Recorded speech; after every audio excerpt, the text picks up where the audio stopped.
session of the Housing First webinar. This is our first one and it's beginning in Homelessness Week. I'd just like to begin our session by acknowledging the traditional owners of the countries that we're all meeting on today. So everywhere around Australia. For me, it's the Bunurong people in St Kilda in Melbourne. I'd like to pay my respects to elders past, present and emerging, as well as any elders who are joining us today. I'd like to acknowledge that sovereignty was never ceded and it will always was and always will be Aboriginal land. I'm Rosie Dodd. I work at Launch Housing, where I'm the coordinator of the Melbourne Street to Home program. And I'm here in Victoria. And I've got Charlotte here with me from Sacred Heart Mission. And just a flag, Charlotte is recovering from the virus we will not name. And so she may not be feeling 100% today.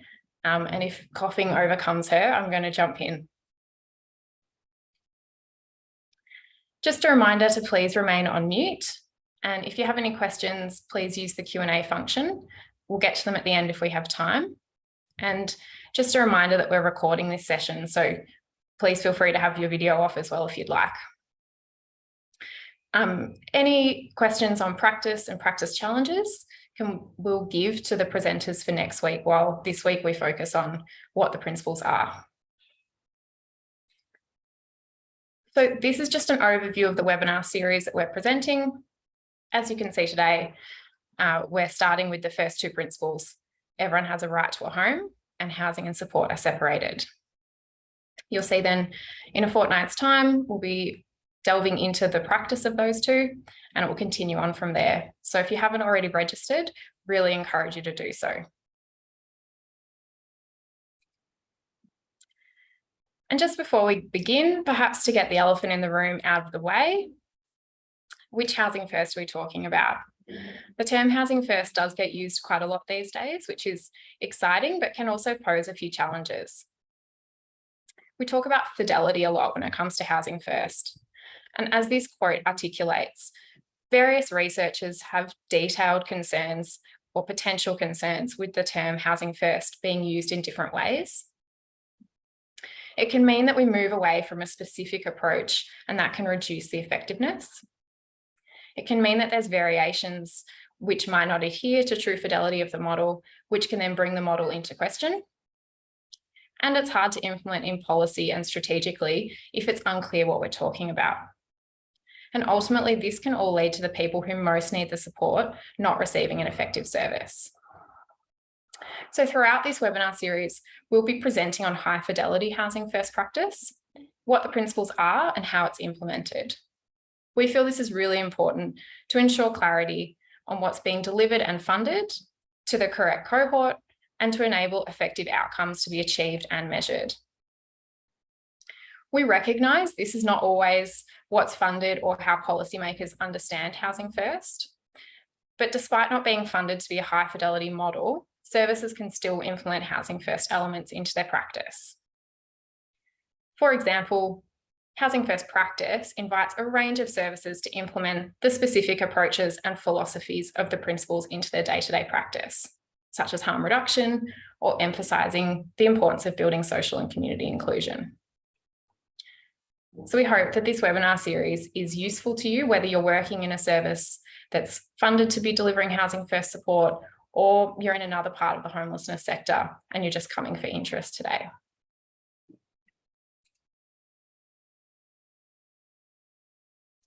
So we're speaking about two principles today. People have a right to a home and housing and support being separated. So I'm going to throw over to Charlotte now. She's going to take it away. Thanks, Rosie. So as Rosie's mentioned, the first principle of the Australian Housing First principles we'll be speaking about is people have the right to a home. Go to the next slide, Rosie. So what we have here is the summary of this principle that can be found on the Homelessness Australia website. And it really highlights the detail of what this principle means and that real highlighting that this principle is not only saying that people have a right to a shelter, but to a home. And what does that look like? So have a right to a home means that the access should have elements of that home that meets the person's cultural and social needs. The access to this property should be immediate and it should be self-contained. There should be no treatment or behavioural eligibility preconditions for the person accessing that home, and that person should receive the full tenancy rights and standard rent conditions with the security of tenure similar to other mainstream areas of the housing market and the rental market. The home should be suitable to that individual or to that family's needs in terms of its location, its affordability, the access to other services, the quality of the property should meet the specific needs of that individual or family. And other considerations should be safety of the home, connection to community, and for somebody with a physical disability, that the home is allowing them to maximise their capacity to live independently. The home should be sustainable, meaning that a person should be able to keep their home and keep their tenure, even if they have absence for family reasons, cultural reasons, or due to medium or extended hospital stays or prison stays. And through this principle, a person should be assisted to quickly find a new home if that tenancy fails. And that last point there is really highlighting that the housing provided must be safe and secure for the tenant. I'll go to the next slide. So here we have a video that we're going to share with you that is in the context of the UK and the application they have of Housing First principles. It really highlights housing as a human right and highlights why Housing First is a model that works. So we'll jump into this one. Thanks, Rosie. I just don't know.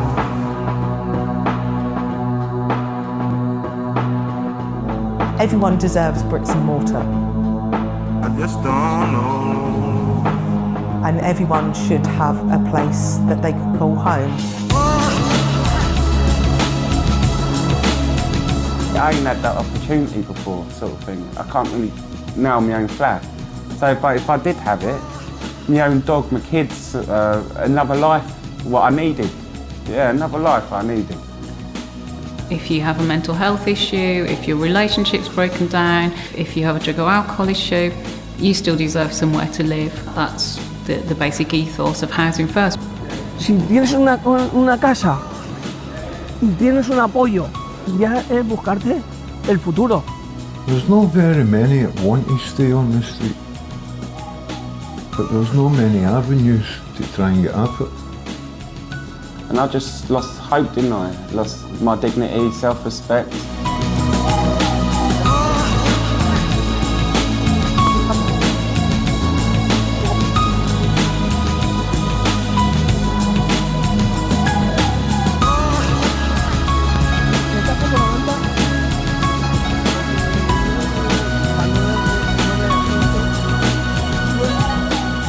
Instead of getting people to earn their way into a home, actually provide them with a home straight off the street and then care for them once they're in that home and overcome the social problems there. And all the evidence is it works far better than traditional techniques. And he just reinforced to me Housing First principles. If you get someone housed, if you let someone have a good night's sleep, and just get their head down and be able to get up in the morning and have a cup of coffee like you or me, that makes a completely different person.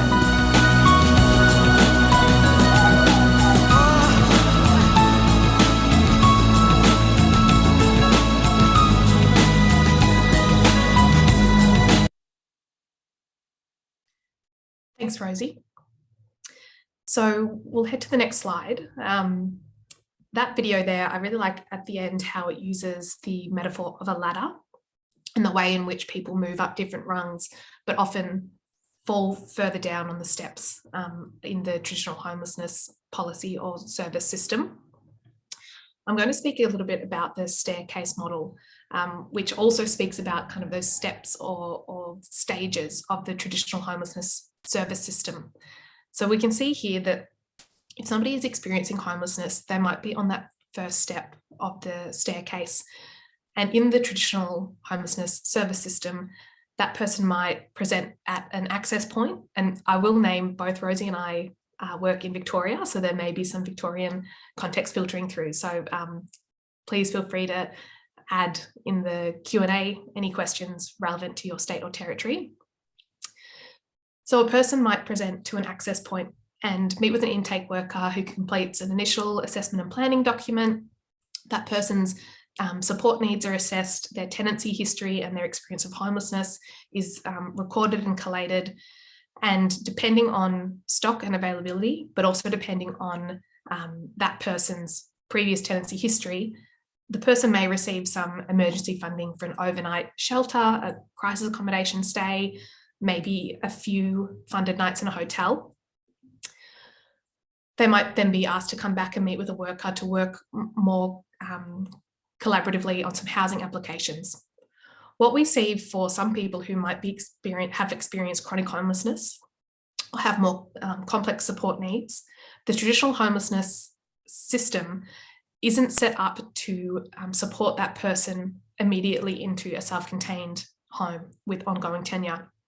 Instead, we often unfortunately see people moving through these different steps of the staircase, whether that's into a boarding and rooming house stay, and then perhaps after some time into transitional or midterm housing.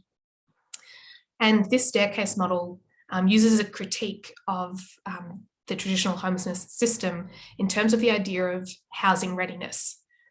So this might be an idea that is consciously or subconsciously in the space of the traditional housing system, where a vacancy for a self-contained home may be available, but a person's housing readiness is being reflected on in terms of allocating housing.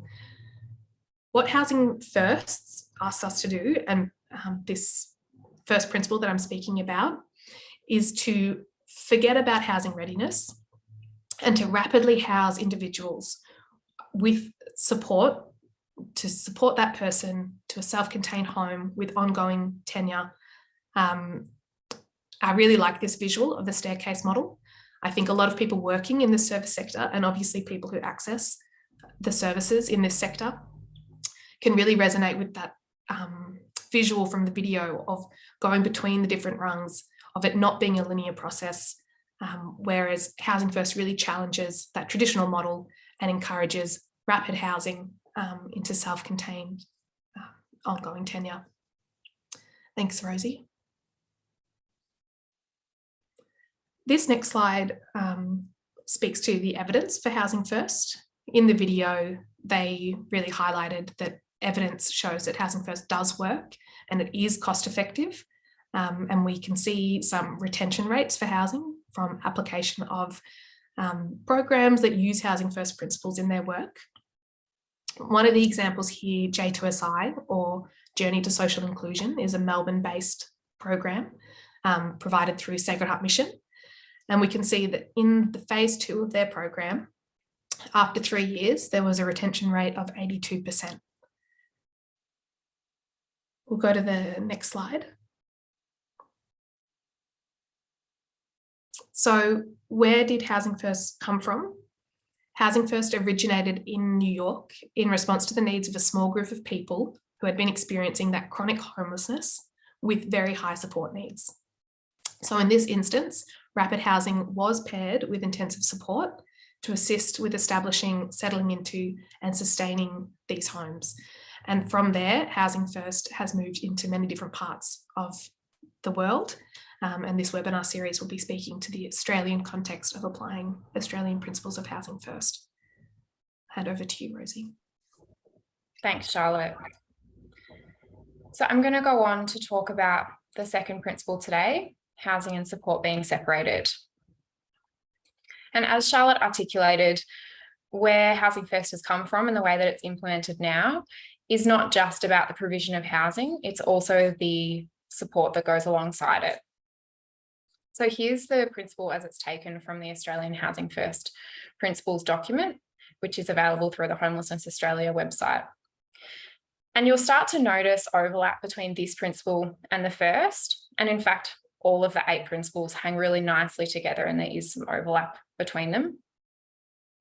And so this principle really articulates that everyone has a right to a home and that people in Housing First programs take on a tenancy with no preconditions, and that their lease should be the same as one that anyone else in the community would have.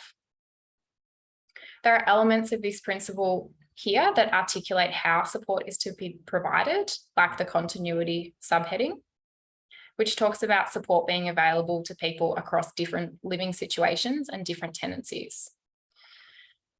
And this principle can sound quite simple, but in practice, I've seen people get a bit tripped up with it. At its most basic, it's saying that provision of housing and support should be done by different teams or different organisations. So why is this important? I like this text here. It's taken from an English document from Homeless Link.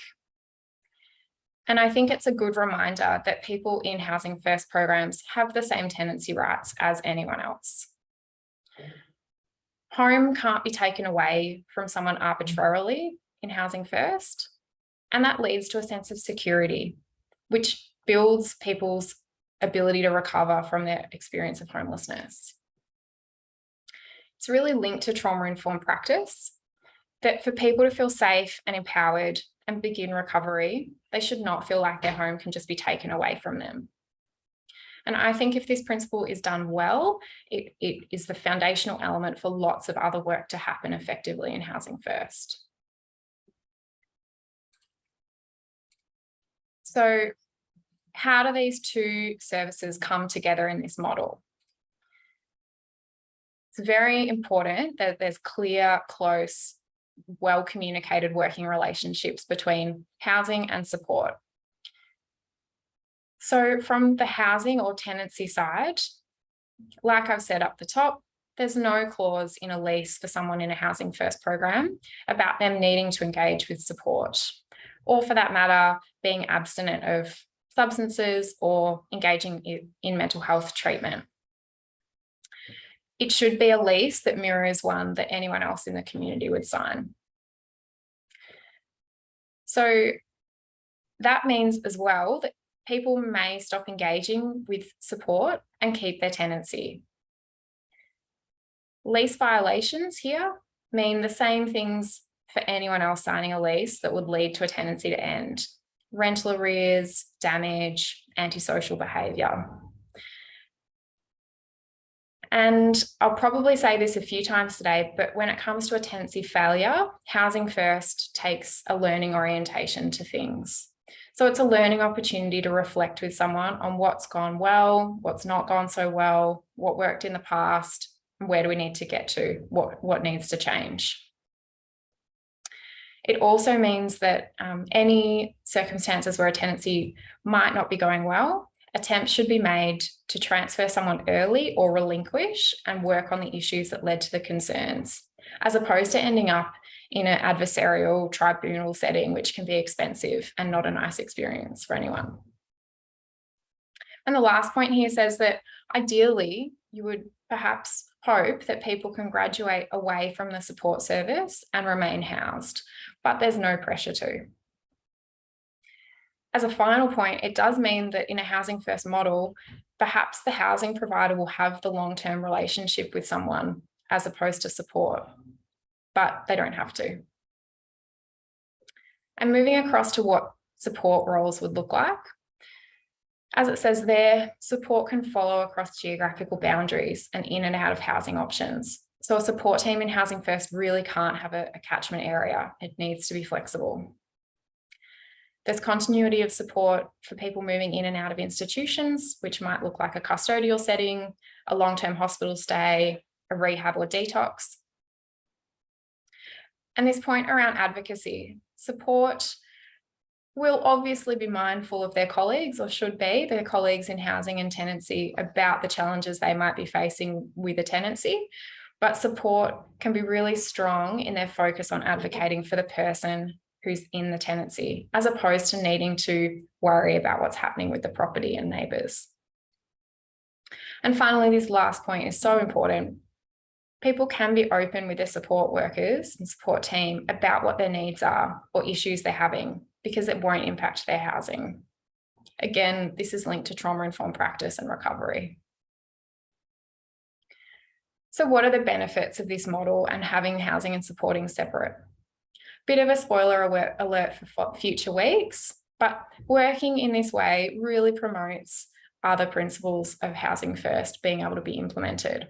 So harm reduction.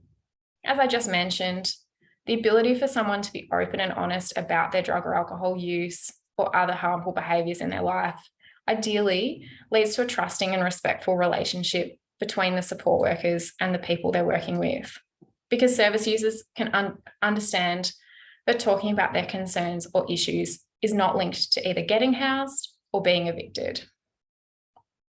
In terms of recovery orientation, Housing First does take a learning approach to things, knowing that sometimes things will go well and at other times there will be significant challenges that come from someone's long-term experience of being without a home. Housing First also understands trauma and knows that people employ coping mechanisms that have worked for them and often kept them alive. So by emphasising people's tenancy rights, it's empowering and it helps them build trust in the service system again and hold hope for the future. In terms of choice and control, by having the separation of housing and support, this really does allow people to elect where they want to live and what supports they want to access. Again, building a sense of control over their life, a sense of self and self-esteem, and helping to move away from that sense of overwhelmingly identifying as being homeless and having no other future goals, I guess. It holds central that people are the experts of their own lives. And finally, social and community inclusion. Being housed in a community helps address stigma and allows people to build connections away from homelessness services and other people in that experience. So that's the end of our formal presentation. We'll check in now with the Q&A function if people have any questions. And we've got Trish from the Council to Homeless Persons here who's helping us moderate the Q&A. Thanks so much, Rosie and Charlotte. I had a question come through about how within the Housing First model, you can balance the risk of evictions when you're having the separation of housing and support. So understanding risk of eviction. So I guess going to that point where I talked about what the functions might be between housing and support services, I guess both sides need to be mindful of the risks and to be considering how to work to safeguard the tenancy. If that's what the person wants, it might be at a point where the tenancy doesn't feel sustainable or isn't where someone wants to be. And I guess that's where the separation allows the support worker to just solely focus on what the needs and direction is from the person that they're supporting. Being mindful, of course, to the challenges that tenancy teams, housing providers are having. But they ideally want to take that approach with someone that if this is not working, let's see what will.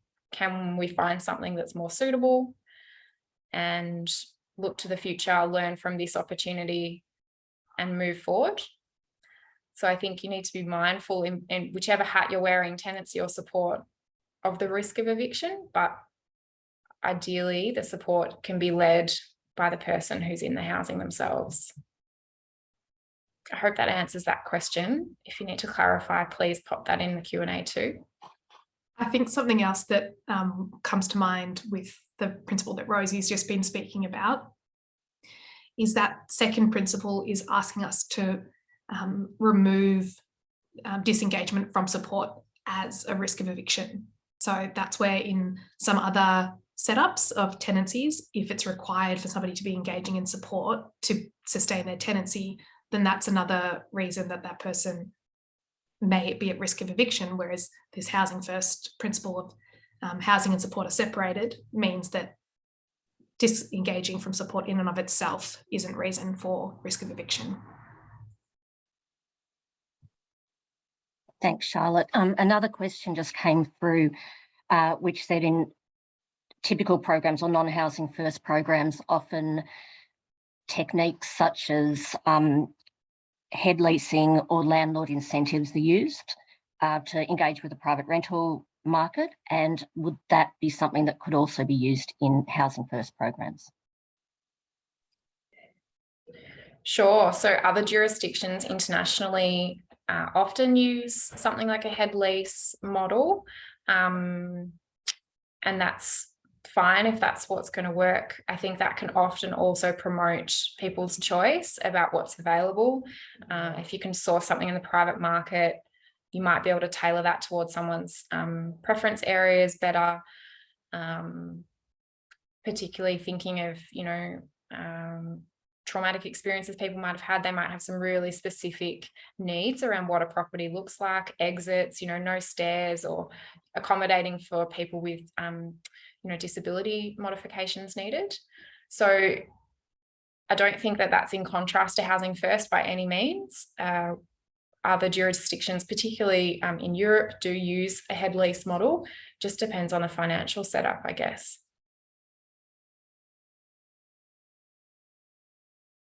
Thanks so much, Rosie and Charlotte, and that is the last of our questions. Okay, well, things might come to mind for people over the next couple of weeks. We will be having another presentation next week, which really delves into the practice and the challenges of these two principles in particular. So if it feels like you're going away and you might mull it over and come back to the next one in a fortnight to hear from Leah Watkins and Alice Keegan, who are presenting then. And I'd just like to thank our supporters. So the Lord Mayor's Charitable Foundation here in Melbourne, Homelessness Australia, the Council to Homeless Persons, and the Housing First Train the Trainer community of practice, of which Charlotte and I are both members, who collated most of the materials in this presentation. Thank you. Oh, we've just got a hand up. Last moment. I don't know if I can see any questions, but if you want to put that in the Q&A, we've got another couple of minutes, but otherwise we'd love to invite you to please do the evaluation that Trish has put in the chat on SurveyMonkey. And if you haven't already come across the Housing First principles, they're also linked there on the Homelessness Australia website. But otherwise, thank you so much. Please join us in 2 weeks' time to drill down into these principles in practice and hear from some experienced practitioners on some of the challenges. Otherwise, thank you so much for joining us today.